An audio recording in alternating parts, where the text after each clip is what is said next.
Of the contenders, who stands the best chance to win the Big 12 in 2023? Can the Big 12 make a college football playoff? Multiple teams in the playoff? Or could a dark horse rise and make a run this season? This is the Locked On Big 12 preview.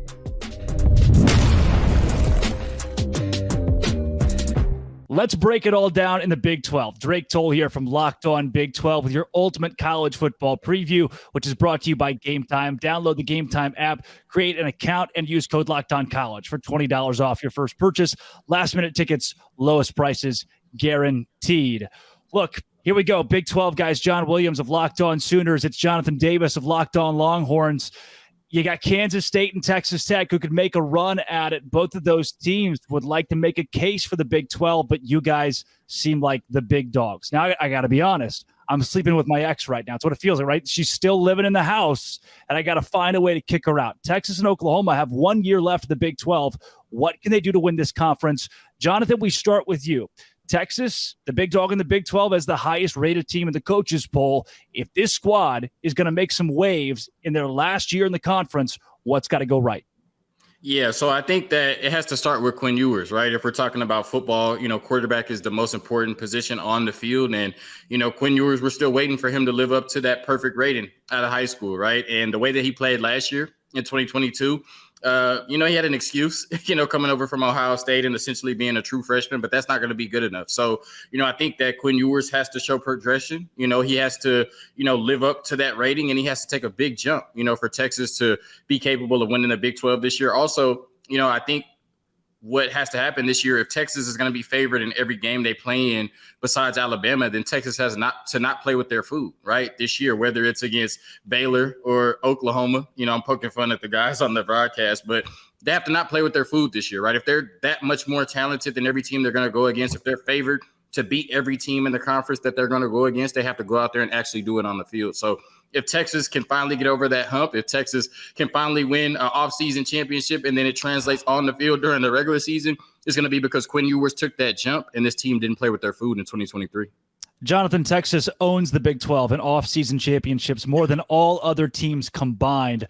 Now for you, John Williams, in Oklahoma, Locked On Sooners, the team that has the most real Big 12 championships. You talk about quarterback position, if that's where it starts. I know a lot of Sooners feel like they're the A1 team in the Big 12. Is that where it starts for this team? And if Oklahoma wins the conference, is it QB play? Dylan Gabriel was really good last year, and I think he maybe got underrated because of how bad the defense was. It put them in a situation where they had to be really, really good on third downs, on fourth downs, in the red zone. And so where they were inefficient was magnified because of how poor the defense was. For Oklahoma this year, it starts with the defense. If the defense is as bad as it was a year ago, they're not going to improve much from a 6-7 team that they were in 2022. That said, this looks like a team that has built this defense to be much, much better through the transfer portal, through their recruiting class. Everything seems to be trending toward Oklahoma really significantly improving on that defensive effort. The offense was good enough last year. If they, are more efficient in a few areas, if the defense is just a little bit better than it was a year ago, this is an 8 or 9 win team. But the defense was one of the worst in college football last season, and that's how they ended up with a 6-7 record. If they make even marginal improvement, it's a much better record by the end of 2023. Yeah. Jonathan, as far as skill positions goes, we've hit quarterback, but now you've got Bijan Robinson going to the Atlanta Falcons, who's my preseason pick for Rookie of the Year at FanDuel.com. For you, Jonathan, when you're replacing a guy like that who's one of the great running backs to me in college football in the Big 12 in the last decade, where do you start? Yeah, well, I think you're going to see a team this year that's going to be focused more on the passing game. We like to make so many comparisons to that 2020 Alabama team and Sark, and Texas fans are waiting for that to show up, on the 40 acres. Well, that team in 2020 that went 13-0, even though they had Najee Harris, they were 48th or something like that in the country in terms of rushing. So I think you have a lot of really talented backs. They're obviously not Bijan Robinson, and I don't know if you can replace Bijan Robinson, right? But you have more than enough running backs in that stable to be really good in the running game. But I think you're going to focus on the passing game, right? I expect a lot of, maturation and growth on the football field from Quinn Ewers. On3 said we have the second best wide receiver room in the country. I think you can make an argument obviously outside of Marvin Harrison Jr., that they're their best wide receiver room in the country. You have JT Sanders, who is an NFL tight end. You just have a lot of playmakers on this offense. So you don't have to replace Bijan Robinson. I think that you have running backs that are more than capable. But I think for the first time in a while, you'll see a high-flying passing offense at the University of Texas that should be able to sustain them for the 2023 season. The running game will be a complement to what you see from Quinn Ewers and Steve Sarkisian this year. John, it's surprising to me when you look at the all Big 12 preseason team and we talk Oklahoma as a contender, not a single offensive player on that list. Is the OU offense underrated? Is this team going to struggle and be led by the defense under Brent Venables? Or is there a way this team wins the league because the offense shows up? I think the offense is still going to be really, really good. Now, we talk about Bijan Robinson going off the NFL. The Oklahoma Sooners lost several starters of their own. They lost their leading rusher in Eric Gray, their leading receiver in Marvin Mims, arguably the most important player on their team in a emotional capacity in Braden Willis, the tight end who caught 7-8 touchdowns last year. They lost 3 starters on the offensive line. There's a lot of optimism. There's still a lot of talent on that offensive side of the football. And unlike what maybe Texas is going to do, if Jonathan's prediction's right, they're going to air it out. I really expect Jeff Lebby and this offense to ground and pound. They've got a great group of running backs led by Javonte Barnes and Gavin Sawchuk, who were 4-star players in the 2022 cycle. This running back room is going to be the lead dog for this offense. I think they're going to lean heavily on the running game, especially as they try to figure out the wide receiver position a little bit, but they're going to throw the football. I mean, Dylan Gabriel is going to be getting the ball put in his hands in key situations because he's a very experienced player. He's potentially going to end up top 10 in college football history in passing yards by the end of the year. But again, it comes back to being more efficient on 3rd down, being more efficient on 4th down in the red zone. And if they're more efficient in those areas, the offense takes a step forward despite the losses that they have. Now they've got a good offensive line that's going to come together with an experienced left tackle in Walter Roust, a guy in Tyler Guyton that Florida State's Jared Verse, a future top 10 pick, said was the best offensive tackle that he's ever played against. His words, not mine. An athletic player that's going to be able to make some noise in NFL draft circles come the spring. But, I mean, it's all going to lean on the running game, I think, as they're trying to figure out the offensive line, the wide receiver group. And Javonte Barnes, Gavin Sawchuk, they're going to have a big, big seasons this year. Guys, what I like about this from both of you guys is naming people that others in the conference can watch out for. Every week that Oklahoma and Texas are on the field, those are the guys that are going to get it done. So if you're around the Big 12, you're a TCU fan, these are the dudes you look out for. If you're around the Big 12 and you're not an Oklahoma, you're not a Texas fan, you look at Texas Tech, whose offense this year, you have question marks. After last season, it was stagnant at times, but they're still a contender. Look at Kansas. You have a preseason all Big 12 quarterback with Jalen Daniels and running back with Devin Neal. I think Kansas can be a dark horse in this conference. And then I point to Kansas State. Will Howard had some great games at quarterback for Kansas State last season. And if he shows up with the A game like he did against a team in Baylor that they won 31-3 against on the road, if that's the Will Howard you get, Kansas State's going to be dangerous. But, guys, I want to flip it to defense now for Texas, Jonathan. Defense has been the question mark at times, again, in this last decade where the Longhorns have struggled. But I look at a guy like Byron Murphy. I look at a Jalen Ford, and I just think these Longhorns, they've got some dudes on that side of the ball. Yeah, no, definitely. And when you lose a DeMarvion Overshown, a Keandre Coburn, and a Moro Ojimo to the NFL draft, you have to wonder how you'll come back from that the next year, especially when you didn't have anybody drafted the year before. This is new territory for the University of Texas, right? But I think we're year 3 under Pete Kwiatkowski. We've had the same defensive staff all 3 years, and I think you saw, that materialize on the field last year. You talked about some really good players at every level, right? Byron Murphy, a preseason first team Big 12 pick. Jalen Ford, who should have won the award last year, Big 12 Defensive Player of the Year, is the early preseason pick for this season. But one player you didn't mention, and he's kind of, we don't know what we're going to get from him because he just got to the team. And I'm surprised you didn't mention him, Drake, because you're a closet Arkansas fan. But Jalen Catalon, coming over in the transfer portal, a former all-SEC safety. I think if he can play 10-plus games for Texas this year, if he can stay on the field, we're talking about a defense that not only will be good, not only can pick up where they left off last year. I think you're looking at a defense in Austin, Texas that could be borderline elite if they get elite play from Jalen Catalon at the safety position. You look at Ethan Downs, John, that's the first one that pops off for me for Oklahoma. And Jonathan, thanks for calling it out. There was an Arkansas emblem in the back during the open, so couldn't hide it for too long.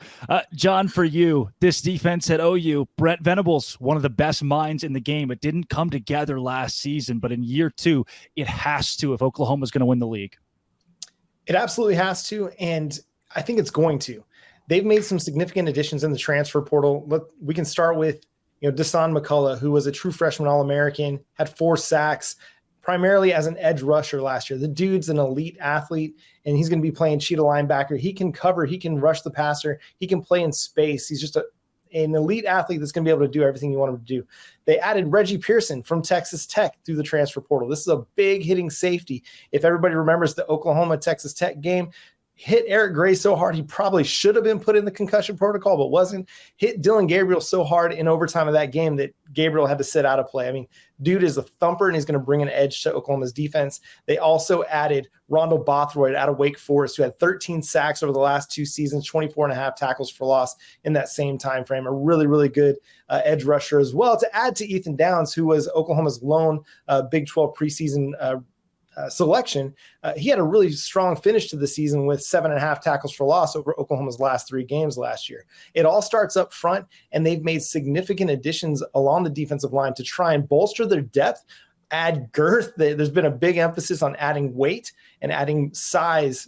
Last year, they had 1 player over 300 pounds. This year, they're going into the season with 5, including a guy like Dejon Terry, who's upwards of 330 pounds coming over from Tennessee in the transfer portal. So a big emphasis on really stacking the defensive line with depth, but then also, making sure that linebacker group isn't as strained with snaps as they were last year. Their 3 starting linebackers all played over 900 snaps.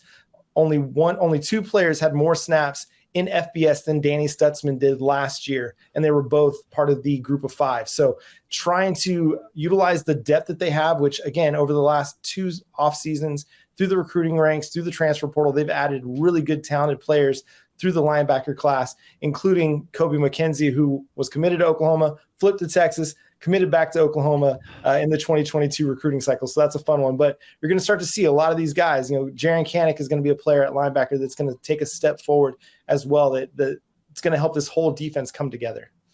Yeah, John, you talk about girth. TCU's got a kid who's 455. So we're going to have to put that conversation on hold and give that one to the Horned Frogs. But look, offense, defense, obviously it aligns for both of these squads to be considered contenders in the Big 12, along with teams like Kansas State and Texas Tech.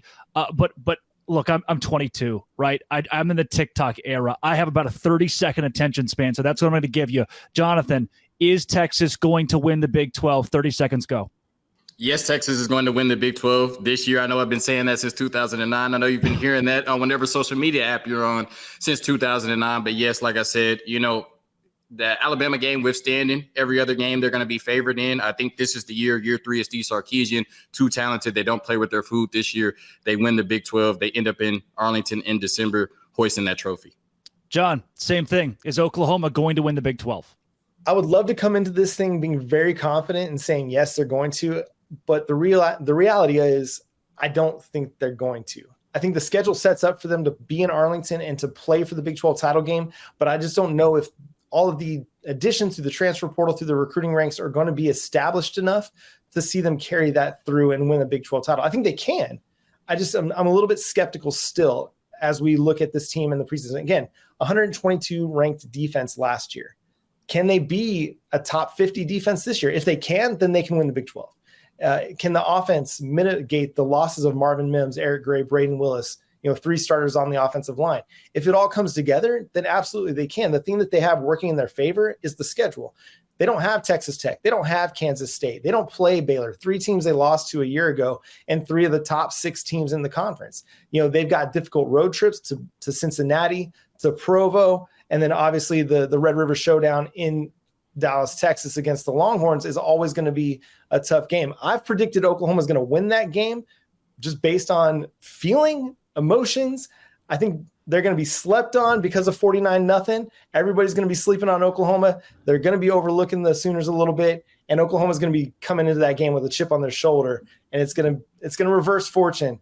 But I will say, I don't necessarily think they're going to win the Big 12 title. Now, could someone make a dark horse run in the Big 12 this season, similar to TCU last year? We tackle that up next on the Ultimate College Football Preview on Locked On Big 12. All right, I got to let you guys in on a secret.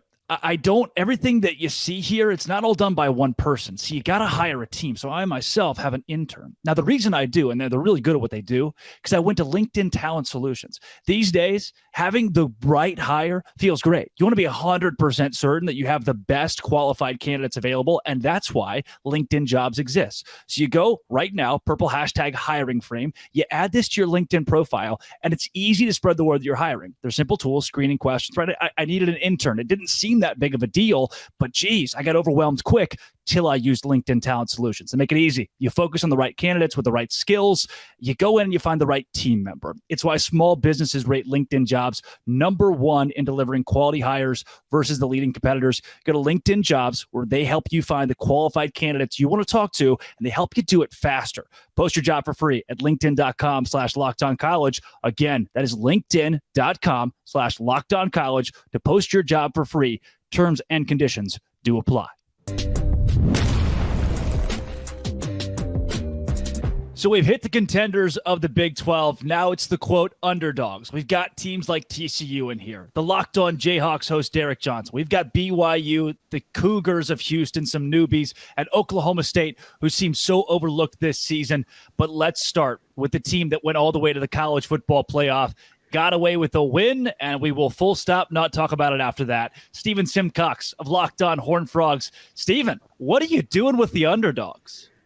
I have no idea, Drake. I mean, this has been TCU's position for the past 2 decades, so I'm not sure if this is like a holdover from the Gary Patterson era, where everybody still thinks we have 2-star players with 5-star hearts. But even my good brother Jonathan Davis was on, he was on with you a moment ago, and he said before he left, I think Steven should be here with the favorites. And could you imagine, Drake, if Texas, even if they got their, self curb stomped by Georgia in the national title game, could you imagine if they made the national championship, how much hype there would be about UT right now? They might have to create a new category in the preseason poll for the amount of hype there would be about the Longhorns. I feel like even with all the, people that TCU lost, and we know Max Duggan, Quentin Johnson, Kendre Miller, the list goes on. Sonny Dykes is a good offensive coach. He's got more weapons here. They reloaded in the transfer portal. I'm really surprised that I am here, but I'm not upset to be here with all these lovely people. I just think TCU should be one of the favorites in the Big 12. Yep, Stephen, couldn't agree more. I think TCU is right up there with the likes of Kansas State, who won the Big 12 last year, or a Texas Tech. The fact that Texas Tech is valued over TCU is surprising to me. One team that I don't know if they're getting enough love, because I'm not sure. Derek Johnson of Locked On Jayhawks, I assume the majority of Kansas fans understand there is a football team, especially with Jalen Daniels and Devin. You have the preseason best quarterback and one of the best running backs here in the Big 12, and you're not getting a lot of love. Are you surprised by that? No, it makes sense. The defense struggled last year. You give up 35 points per game, and obviously there's not the track record, right? You want the history to make you feel like you're going to be good about your pick. I will say this, though. If you put the blindfold on, Oklahoma, you put the blindfold on Kansas, right? If we want to look at this positively. Kansas brings back Jalen Daniels, preseason Big 12 Player of the Year. Dylan Gabriel, really good quarterback. There are actually 3 teams besides Kansas in the Big 12 who bring back head coach, offensive coordinator, defensive coordinator, quarterback. Kansas, Oklahoma, Texas, Kansas State. The other 3 are being seen, maybe not, depending where you want to put Kansas State, at that kind of top in the conference. So you have the elite offense. You have 10 of 11 starters back on offense. If the defense can just get better, they were number 2 in points per game last year. They were number 1 in yards per play. They were number 1 in rushing yards per play, number 1 in passing yards per play. Why not us? We got Locked On Houston and Locked On BYU. That's Locked On Coogs and Locked On Cougars, both with us here. But you guys are new, so I'm going to go to one of the returners, one of those hateful 8, and that's the Oklahoma State Sooners. Locked On, that'd be the Oklahoma State Cowboys, with Cody Stovall of Locked On Oklahoma State. Cody, you remind me a lot, I said, of Robert Earl Keen, one of the greatest musical artists of all time. He'll never be a star, and never gets enough love. Is that how you feel in an offseason where everybody's talking about how bad Oklahoma State's going to be? Of course. I mean, it doesn't I kind of get it, right? Oklahoma State had its worst season since 2005. Mike Gundy had some things he had to address, obviously, in the offseason. But yeah, we are not having the conversation about how the transfers that we did bring in all fill gaps instantaneously. The quarterback room is going to be better. The running back room should be massively improved. And this is a crazy talented defense. Yeah. So yeah, I don't understand exactly the disrespect. I get it. We're in a prove it scenario, but this is where Gundy actually thrives. Talking of disrespect, Parker Ainsworth, people are really low on the Houston Cougars in everything but basketball. Is there something Houston can do, right? We had the conversation about Big 12 contenders. Houston doesn't have to win the Big 12 to get respect. What does this team have to do for just that word, just respect? I think there's a competitive element to it. I think a lot of people look at the schools coming in as these little underdogs, right? UCF, Cincinnati, and Houston all being American Athletic Conference teams. But honestly, I think the big deal is that people don't look at Houston and realize like they have 42 new faces on the roster, brought in a lot of new guys, including transfers from Big 12 schools. Quarterback Donovan Smith looks like he will win the starting job, and he will at least be the goal line quarterback. He was Texas Tech's guy to start the year last year, right? You have Mathis from West Virginia. I've talked with Cody about Boogie from Oklahoma State as wide receiver, like a bunch of guys coming in, Ole Miss defensive end and stuff like that, like would transfer to any school in America and be like an impact guy. They come to Houston, it's like, well, Houston's still, it's like at some point, once you've changed all the pieces of wood in the arc, it's a different boat, right? Like at some point we're a different team. And I feel like we look more like a Big 12 team than people might realize. Jake Hatch, Locked On Cougars with BYU. I have held you to the end because you get more love than anybody else at the Locked On Podcast Company. Jake, man, this BYU team this year, after what I would call a disappointing year last season, you have the home win against Baylor. You think that, and I thought BYU could have been a playoff caliber team. How do you now bounce back, but do it in a Power 5 conference? Biggest thing is improvement on defense. Their metrics last year defensively were absolutely atrocious. They allowed programs like Arkansas to score on 6 straight possessions against them, measured in the 90s or the hundreds in terms of overall defensive metrics, top to bottom. They were 129th. They've got to improve defensively. They completely turned over that coaching staff, new defensive coordinator with Jay Hill coming in. That is going to be the big key for BYU. The offense should keep humming, but the defense is going to be a big key for them here in the Big 12.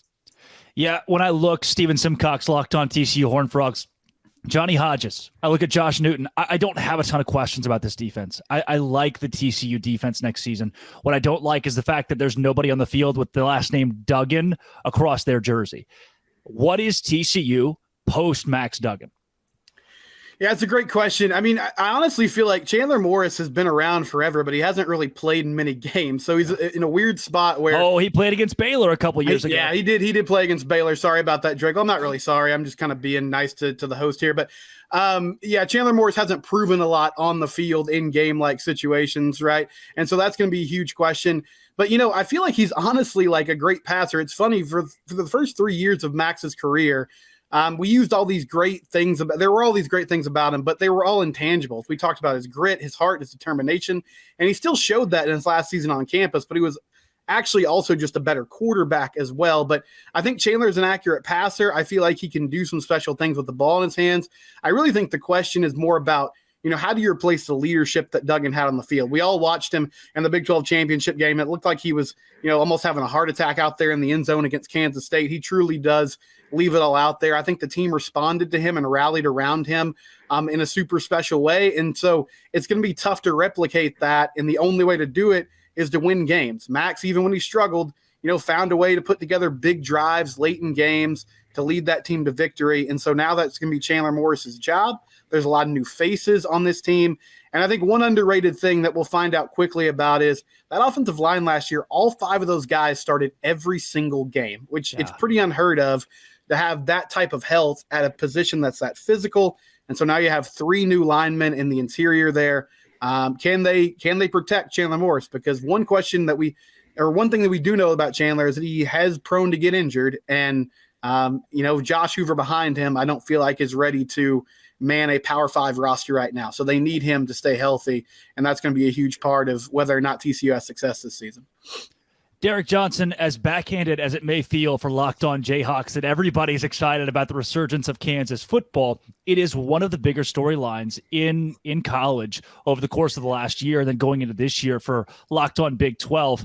But when I look at this roster, I see, again, great quarterback, great running back, and then question marks at a lot of positions. What does success look like for the Jayhawks, who are still getting their legs up underneath themselves?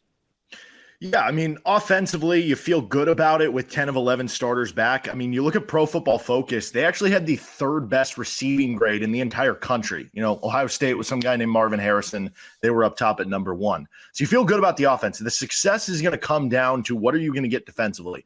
35 points per game, that's not going to cut it this year. You gave up 42 the year before. Can you improve by another touchdown into this year to where you can just be kind of a middle of the pack defense? Because if you go back and look, over the last decade of the Big 12, the team who has won or has had the number one offense in the Big 12 by points per game, every year they're winning 9 or 10 games over the last decade. The only team who won 9 was Oklahoma in the COVID year because it was a shortened schedule. Every other team has won 10 games or more. And you might be asking, yeah, but how many of those had good defenses? More than half of them had bottom half of the Big 12 defenses, including one of the Oklahoma defenses with Kyler Murray that was actually last. And I think there was one of the Baylor defenses that was 8th of the 10 teams. So if you can be the number one offense, which as I talked about, number 2 in points per game, number 1 last year was TCU. Can you emerge to that? Can the defense just be middle of the pack? Maybe they can get to 7, 8, 9 wins. And if you can keep this thing, pointed in the right direction, that'll have KU fans really excited in the fall. Cody Stovall, Locked On Oklahoma State. I looked at your schedule, and when I go game by game, I'm not scared. Are you scared? No, man, that's the schedule is part of the deal here. And yes, it could turn around to bite us at the end of the season. If we do have a pretty successful season, people are obviously going to turn around and say, well, they had the easiest schedule in America, which is fine because I do think as long as you win, it usually takes care of most everything else. People are going to inherently want to throw disrespect the Big 12's way, but TCU proved last year, if you want to have the conversation about the SEC's way better, fine. But if you want to have the conversation that we're getting closer and closer to the Big 10, you have to say that that is legitimate. And I think Oklahoma State will play a hand in that this year, primarily because of the schedule. Yeah. Parker Ainsworth, Locked On Coogs. Similar question. I look at what Houston has in the Big 12, and I love the home game against Texas. I love the slap in the face to UT before they move on to the SEC. But before I can circle that, Parker, I've got to circle UTSA in week 1. When it comes to non-conference games and ones that matter the most for teams, this is in my top 3. Obviously, Texas, Alabama is huge, but this is going to let the rest of the Big 12 know, is Houston for real? Does it feel like this game against the University of Texas at San Antonio is a cornerstone game? Well, and I think a lot of people in Big 12 country know what UTSA is, but people that are on the outside looking in might not realize UTSA is very good at football. That game went to a couple overtimes last year. UTSA went on to have a very good year in their conference. And so I think it's talk about the measuring stick, and Houston has no Power 5 non-conference game because you set your non-conference schedule however far advanced, right? But UTSA kind of serves as the best non-conference game for sure. TCU coming to town on September 16th would be hard to look past. I would imagine most college, it'd be natural for a college kid to have that circled as well, just a couple weeks later. But UTSA will be tough to open the season. It's going to be on FS1, big Celebrate Houston things happening in town. They're making a big deal out of it. That's going to be a fun way to open the season for sure. And then for you, Jay Catch, BYU's first year in the Big 12. Kalani Sitake talked about it a couple of years ago when his team came to Waco and lost on Baylor's homecoming. This team has to get bigger, has to get better to prepare for Big 12 competition. They did that with a win against Baylor last year. What is there to prove for a school that many point to as a premier team coming to this league? Biggest thing is they want to really establish an identity, and that's the one thing you point out is Baylor really kind of showed them in 2021 where they were deficient. They have done an incredible job in terms of turning over both their defensive and offensive line. They could have 4 starting offensive linemen, Drake, who stand 6'6" or taller this season, all of them weighing 320 pounds or more. They're going to have some mammoth offensive linemen and defensive linemen out there. They want to be one of those teams that you fear to go up against. They're going to beat you up, and that's going to be the identity, I think, for BYU early on in the Big 12. All right, guys, I want your max, your ceiling for wins and the MVP. If the team is going to hit that ceiling, who has to be the star? Steven Simcox, Locked On Horned Frogs, we start with you. Yeah, I mean, I think the ceiling is honestly 11 or 12 wins. I can see that happening if everything breaks right. And if that's the case, then I believe your MVP is your quarterback in Chandler Morris. And he had a fantastic season replacing Max Duggan and found a way to use some of these new guys like JoJo Earl and Savion Williams coming back from last year. That would be, my guess on who was the star if they get to that maximum place. Derek Johnson, if you don't say 12 games for the Jayhawks, I will. I'll give you 9. I'll give you 9, maybe 10 if we go back to the offense thing. I think 6 or 7 is most likely. But, if everything clicks, the MVP here, it either has to be the training staff or just Jalen Daniels' health, right? They were 5-0 last year. You lose by 7 in a game to TCU where Jalen Daniels fumbles at the goal line and you miss a field goal. So, if I guess everybody's healthy, if specifically Jalen's healthy, you have one of the best quarterbacks in the conference, one of the best quarterbacks in the country, then sure, why not 9 or 10? Cody Stovall, to me, if this year is good, Oklahoma State stays good. If this year is bad, things spiral. What's the ceiling? Who's got to be that guy? I think the ceiling, probably 11 wins, right? Nobody's probably going to go unscathed. I would say the floor is a little bit higher than most prognostications have out there. I would put the floor at 8, primarily because of the schedule. MVP, I'm going to flip it on the other side of the field. I think for everything to do what we're supposed to, the defense has to show up, and that guy has to be Kendall Daniels. Now we'll go to Parker Ainsworth for Houston, man. They're the ones that people are dogging on outside of this league. Prove them wrong. Yeah, I feel like this team can be a 10-win team. Look at the schedule too. I feel like that's a good ceiling to set for these guys. First year in the league, you get excited. You may drop one to Kansas State or something down the line towards the end of the season. But I think this could be a 10-win team for sure. And if I'm looking at MVP, it's easy to say quarterback and Donovan Smith. Obviously, he have a big say in that.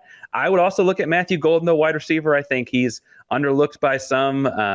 Some people see him as a potential All Big 12 candidate, and some people don't have him listed on their first 2-3 teams. So I think that's a name to keep in mind. Look at the Houston Cougars this fall. Jake Hatch, baby. What is BYU? Where can they get? Ceiling probably 9. I think that's probably where they probably would top out, just looking how things are looking going into the Big 12 here. But the biggest thing for BYU is what kind of player they're getting in Keaton Slovis. They're getting the dark horse Heisman contender that he showed early on during his time at USC, or are they getting more of what he showed last year at Pitt? That's going to be a big determining factor in any and all success BYU has. Well, guys, for the amount of people in here who said they have an easy schedule this year, can't be everybody. Law of averages, my friends. So best of luck to everyone. And my goodness, if one of you do not dethrone Texas and Oklahoma before they leave, if they don't go 1-11, I'm going to be upset at everybody. Will the Big 12 have playoff representation this season? That's next on the Ultimate College Football Preview on Locked On Big 12. So it's kind of sounds weird to say, but I am wearing shorts, but it feels like I'm not, because I have these new bird dogs and like German short hair, Labrador retriever, and the best pants in the world. What's best about the bird dogs too is that when you order right now, they send you a fun golf hat with it, which is my new favorite hat. So not only do these things look like Lululemon, but better, they fit like Lululemon, but way better. My mom thought they were Lululemon. They are I get compliments all the time. And I can't keep people off me. I keep forgetting that I'm wearing pants.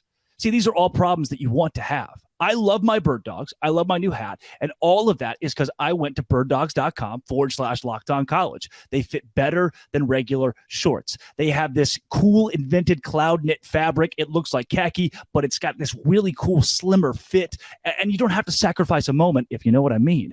It's right now that you go to Locked On College. That's the promo code, Locked On College, at birddogs.com/Locked On College for a free white tech hat with your order. birddogs.com/Locked On College, or promo code Locked On College for that free white hat. You won't want to take your bird dogs off. I can promise you that. Here with the Ultimate College Football Preview and Locked On Big 12, John Williams from Locked On Sooners, Jonathan Davis from Locked On Longhorns. We've got the contenders in here.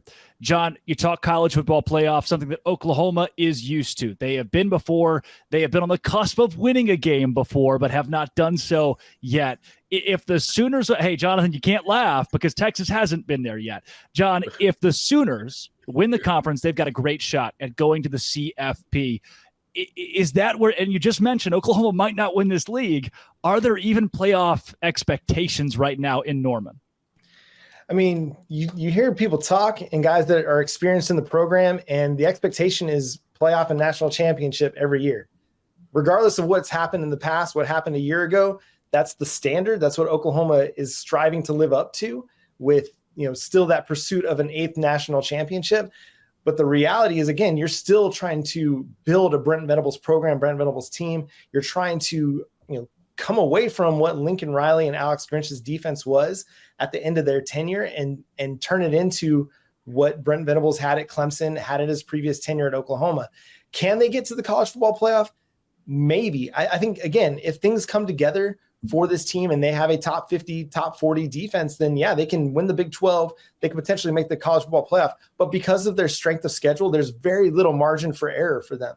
If they have one loss, they still might not be able to make it in because they're not going to have a lot of strength on their schedule. They have to beat Texas if they want to make it to the college football playoff. They can't afford a loss to them and even run the table and still expect to maybe have a seat at the playoff, because there's a lot of really talented teams that are going to play a lot of tougher schedules. You look out in the Pac-12, I mean, that is going to be a very deep league and a very fun league this year. You think about Kansas State. I mean, I think a lot of people are sleeping on Kansas State this year. They bring back Will Howard, who might be the best quarterback in the conference after what he did a year ago. I know a lot of people are talking Jalen Daniels, they're talking Dylan Gabriel even, but I think Will Howard was phenomenal last year and was a big reason they had so much success. But for Oklahoma, I mean, the expectations are there, the standard is there, but I think they are going to fall short of it just because the strength of schedule is not there for them this year. If they run the table, they go 12-0 and they beat Texas, like I think they will, then yeah, they'll get there. But they can't afford a loss. They really can't, because SMU, Arkansas State, and Tulsa, that's not moving the needle for the College Football Playoff Committee when they consider non-conference play. Kansas State would consider itself a win away from the college football playoff last season. And this year they have the best offensive line in the Big 12, arguably the best quarterback, right? There are 3 or 4 guys who are in that conversation squarely. They have the best fullback in the Big 12, which is on par for Kansas State. They make a great case for being a playoff team and somebody that I'm at least watching out for as a pick to finish in the top 3 in this league after winning it last year. Jonathan, for you've got Steve Sarkisian, who has his best roster, not just in Texas to me, but in his career at any stop that he's been. However, the guy has still never won double-digit games. Does he make a college football playoff this year? Is this the big jump after 8 wins last year, where a lot of Texas fans would consider it to be just a lull of a season? Yeah, well, first, Drake, I have to say you did me wrong. You didn't have to hit me with I know you ain't laughing, live on the podcast. But, I will say I don't think that, Steve Sarkisian and the Texas Longhorns make the college football playoff this year, although there is a very clear path for them to make the college football playoff. I think there's going to be a lot of talented teams at the top that end up with 1 loss and they make it in over Texas. I think Texas starts their college football playoff runs next year when they expand to 12. But what I will say is 2 things have to happen, for Texas to get there, but they do have a path to get to the college football playoff. One, the conversation doesn't start for Texas until September 10th, right? What happens when you go on the road to Tuscaloosa and play Alabama in week 2? Because I think without a win in that game, then you cannot make it to the college football playoff, period. I don't think there's another game on your schedule that has enough juice to propel you into that college football playoff conversation. And secondly, you either have to be a 1-loss Big 12 champion or an undefeated Big 12 champion to make it into the college football playoff this year. So I think Texas definitely has a path. I think that this is the year that Steve Sarkisian gets to double-digit wins. But like I said, the conversation for Texas doesn't even start until September 10th, because if you don't take care of business on the road against Alabama, then I don't think there's another game on your schedule that can put you into the college football playoff conversation, even if you go 11-1.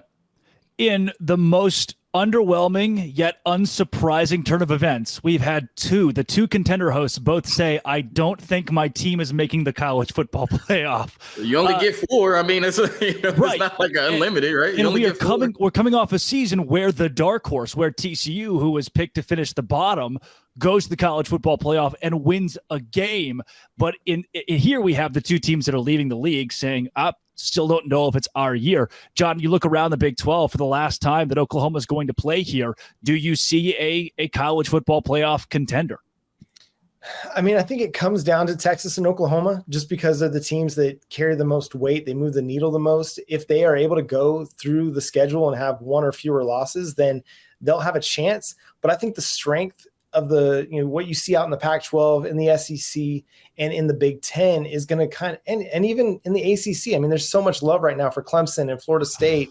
UNC could make a run with Drake May. I mean, there's a lot of really talented programs out there that is going to make the conversation a little stuffy. I mean, it's going to be difficult for a Big 12 team, I think, to move the needle because, I mean, yeah, there's a lot of depth to the conference, but I mean, there's not a lot of big time names, big time programs that are moving the needle right now. I mean, that Texas game against Alabama, that's going to be huge for that program, but it's going to be huge for everybody in the Big 12 too. If Texas goes into Tuscaloosa and beats Bama, I mean, Texas is going to have the target even bigger on their back because a win over Texas who beat Bama helps improve everybody's strength of schedule. And I think that's going to matter. But again, it's going to come down to one or fewer losses.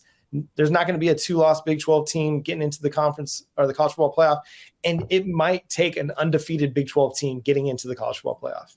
Wow, John, I want to take a second to hone in and sit on what you just said. It might take an undefeated Big 12 team, whereas last year it wasn't even the Big 12 champion who made it to the college football playoff in TCU, obviously them beating Michigan and going to the national championship, where we will full stop and not talk about what happened there. Jonathan, as for the newcomers this season, we've missed that. Nobody has mentioned BYU yet. We haven't heard a lot about UCF and what they're going to bring to this league, or Cincinnati or Houston. And while we could, and I do want to throw those names out there, I don't think we're going to see college football playoff runs from any of the newbies. Kansas State is my team. If there's one that's going to have that magic to make it all happen, they saw it with the Big 12 title last year. The newbies, though, I just don't see that in the cards for this conference. What I do see, though, is this primary matchup that we've all talked about, Alabama and Texas. Jonathan, if Texas is going to beat Alabama, does the entire script change? After that, do you then say, all right, this Texas team is college football playoff bound? I don't know, because that's only week 2. One of you guys please just say that your team is going to go to the playoff? I don't know. That's week 2. I'd feel a lot better about it if it was week 11. You know, you just talked about a decade of ineptitude about Texas, and now you're telling me to send them to the college football playoff after 2 games, right? But, you know, like I said, the conversation starts on September 10th, right? If they beat Alabama, then yes, that's a huge, roadblock to get over. And at that point, you would be favored over every team on your schedule for the remaining of the way, right? But as we've seen for over 10 years, do you think Texas can go through their schedule only messing up once or not messing up at all, right? That's something we have not seen since Vince Young or Colt McCoy was the quarterback at the University of Texas. So, like I said, the conversation will start on September 10th. If they beat Alabama, that is the toughest game on their schedule. So they're certainly capable of being a college football team. Ask me again on September 10th, right? That's exactly a month from now. And I might say they're a college football team at that point. But, that's a big game to jump over, and say, what if, they go into Tuscaloosa and beat the GOAT and Nick Saban. But if they do that, then yes, I will expect Texas to make the college football playoff and win the Big 12 championship, because there is not another opponent in front of them that Texas should lose to. What they will do, not sure, but Texas should not lose to anybody on their schedule other than Alabama. And that's kind of where Oklahoma's been at the last several years, is the team that's kind of favored in every game, but yet, I mean, the 6-7 season we believe is an aberration, but you go back to the last 2 years of the Lincoln Riley tenure as well, and you drop games that you probably shouldn't have lost that kept you out of the college football playoff conversation. So, you got to go back to Jalen Hurts in 2019 when the last time Oklahoma made the playoff. So that's probably why I'm hedging a little bit too, is I haven't seen this team go through a season with one or fewer losses to put themselves in the conversation in a few years now. Jeez, you're both the teams that leave this conference and try to kill it, and then you hijack this show because neither of you will say that you want to make the college football playoff. John, can you just can somebody just say they want to make the college football playoff? It's funny. It's a lose-lose for me, because if I come on here and say Texas is going to the college football playoff, we're going undefeated, whatever, then I'm just that Texas fan that's been wrong for the last 10 years, right? So if I come on here and be humble, now I'm too humble, right? It's a lose-lose for me as a Texas fan, right? Jeez, guys, there's so much humility in the Big 12 now with the two biggest brands thinking they needed to leave. You guys belong. To me, right, I'll come out and say it. I think Kansas State can be a college football playoff contender and can make a college football playoff without surprise. I want to put it on the table that if that happens, if Kansas State goes to the CFP, we shouldn't be shocked. Should we be shocked if a Texas Tech does the same? I think shock's probably the right word, but it would be a lot like TCU. And since we just saw it happen in Fort Worth, I don't think anybody is going to be really fawning over a Texas Tech. You'll go, okay, if that's what the Big 12 does now, if somebody comes out of the ashes and wins the Big 12, goes to the college football playoff, then that's great. But John, I'm going to make both of you guys do it. John, Oklahoma makes the college football playoff in 2023. Shocking as it is to you, 30 seconds. What happened? What happened for this team to do it? Well, the defense became a top 30 defense. They went from being one of the worst defenses in college football to being one of the best. And that comes from a pass rush that becomes not just good, but great. It comes from a secondary that becomes turnover happy. They just become ball hawks in the secondary, led by Woody Washington and Billy Bowman and Peyton Bowen and Reggie Pearson and Key Lawrence and Josiah Wagner, a true freshman, and Gentry Williams, a sophomore. This secondary starts just creating turnovers all over the place. The pass rush just creates havoc in the backfield for both the quarterback and the running game. And that's what has to happen for Oklahoma to make the playoff. And I think it could. I really do think it could. I'm just at this point where I want to see it. I have not seen an elite Oklahoma defense in a really, really, really, really, really long time. And so to expect it, we're not quite there yet. But I do think that they've got the pieces that they're putting together for them to become a really good defense this year. But will it be enough for them to make the playoff? Possibly. We'll see. You guys have both proven you're objective journalists. I get it. Jonathan, 30 seconds. Please just brag on the Longhorns a little bit. Yeah, my brother John doesn't understand the concept of 30 seconds. It's like if you're in the plank position for 30 seconds, that's the 30 seconds he's using. John, you never worked in local news, did you? But I'll say if Texas makes the college football playoff, Quinn Ewers was a Heisman candidate. I think he puts together a top 3, 4, 5, maybe season in college football if they were to make the college football playoff. I think that they don't play with their food. Like I said, they go out there and beat the teams that they're supposed to beat. I think they're an elite offense under Steve Sarkisian for the first time at the 40 acres if they make the college football playoff.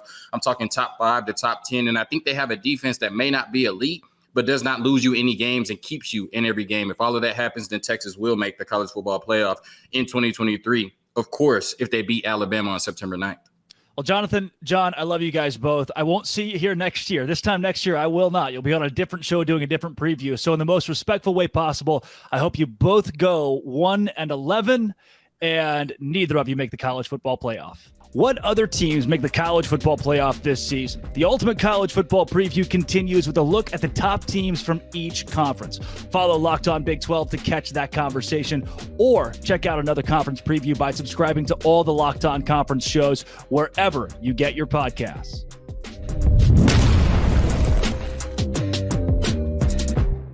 Now that you know who the players are for the Big 12, join me, Caroline Fenton, as we break down who makes the college football playoff and who will ultimately win it all.